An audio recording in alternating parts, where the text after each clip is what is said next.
गणदैवताय गणाध्यक्षाय धीमहि गुणशरीराय गुणमण्डिताय गुणेशानाय धीमहि गुणातीताय गुणाधीशाय गुणप्रविष्टाय धीमहि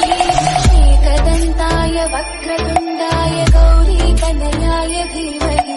गजेशानाय बालचन्द्राय श्रीगणेशाय धीमहि गौरीप्रणयाय गौरीप्रवणाय गौरभावाय धीमहि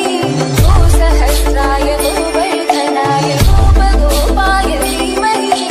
गुणातीताय गुणाधीशाय गुणप्रविष्टाय धीमहि एकदन्ताय वक्रतुण्डाय गौरीतनयाय धीमहि गजेशानाय बालचन्द्राय श्रीगणेशाय धीमहि सुख करता दुख हरता वार्ता विघ्नाची पूर्वी पूर्वी प्रेम कृपा जयाची सर्वांगी सुंदर अतिशेंदुराची कंठी झलके माल मुक्ता फळाची जय जय